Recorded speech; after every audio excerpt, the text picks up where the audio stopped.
Akan tetapi setelah itu kondisi di Gaza sudah mulai agak kondusif saat ini. Hingga saat ini belum ada dan mudah-mudahan tidak pernah ada lagi serangan udara dari pihak Israel. Israel terus menyerang Gaza di masa gencatan senjata. Dalam 24 jam terakhir, sedikitnya ada 13 warga Palestina tewas akibat serangan Israel ini.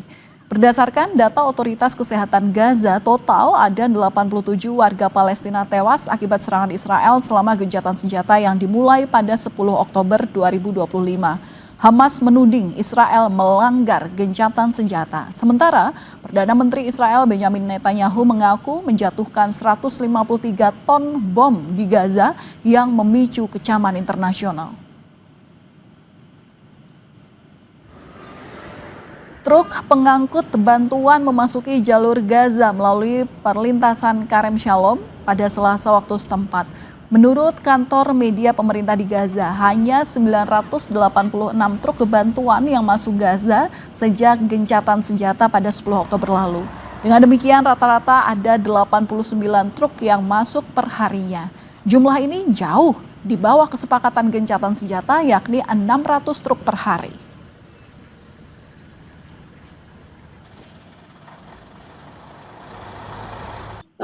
Tanggal 19 Oktober kemarin terjadi penyerangan di Gaza oleh pihak Israel yang menyebabkan korban juga cukup banyak, dan ini salah satu tambahan lagi bagi pelanggaran ceasefire bagi pihak Israel. Akan tetapi setelah itu kondisi di Gaza sudah mulai agak kondusif saat ini.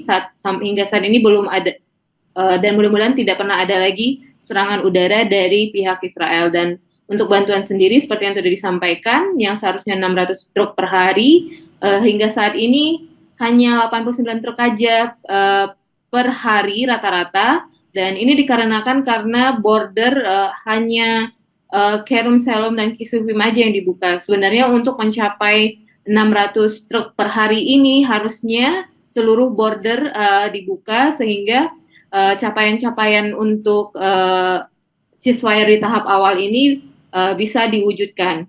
Dan hingga saat ini seperti kita ketahui juga, pihak Israel masih mendiami 58% wilayah Gaza, yaitu wilayah Yellow Line, dan mereka saat ini berusaha mencoba memberikan marking yang visible untuk Yellow Line itu, tapi apakah itu sesuai dengan kesepakatan yang ditetapkan oleh mediator itu belum bisa dikonfirmasi. Dan bahkan saat ini berkembang isu bahwa pihak Israel dan sekutunya Amerika Serikat hanya akan membangun wilayah di Gaza yang di bawah kontrol Israel. Ini tentu saja sudah sangat jauh dengan Trump plans yang waktu itu diajukan di kesepakatan ceasefire di awalnya. Seperti itu, Mbak.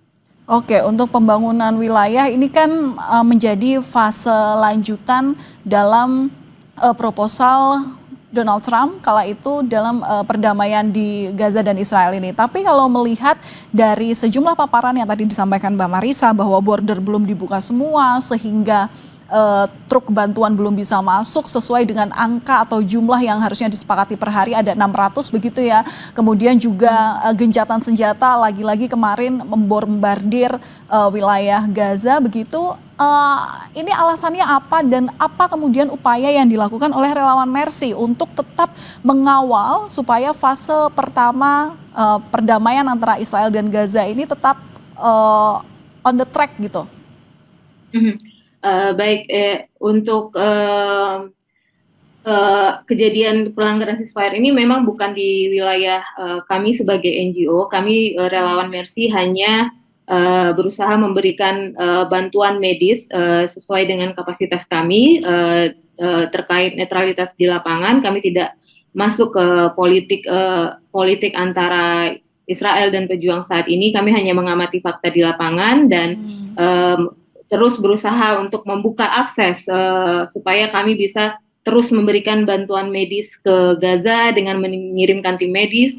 Dan kami juga berharap bahwa yang saat ini wilayah Indonesia Hospital, Rumah Sakit Indonesia di Beit Lahia Gaza Utara yang masih di wilayah Yellow Line, kami sangat berharap bahwa ceasefire ini akan segera bergeser ke titik berikutnya, Israel mundur dari wilayah Gaza lebih jauh lagi sehingga kami bisa masuk ke wilayah utara Indonesia Hospital dan mengaktifkan rumah sakit kembali karena kami mendengar bahwa dari pihak Kementerian Kesehatan dan kita juga sudah berkoordinasi dengan WHO bahwa Mercy dalam upaya untuk mendukung kemanusiaan di Palestina, kegiatan kemanusiaan di Palestina, kami berkomitmen untuk membangun kembali Rumah Sakit Indonesia dan telah disepakati juga dengan Kementerian Kesehatan bahwa Rumah Sakit Indonesia di wilayah utara, jika ceasefire ini benar-benar terwujud nanti akan dikembangkan menjadi kompleks medical kompleks terbesar di Gaza Utara yang mempunyai layanan terlengkap dan Mercy akan bekerja sama dengan Kementerian Kesehatan dan WHO untuk mewujudkan visi ini sebagai bentuk solidaritas kita kepada warga Gaza. Seperti itu Mbak Valen. Oke, Mbak Marisa, ini kan kemarin juga Israel kembali menyerang Gaza begitu ya, dan jumlah korban kini kembali bertambah.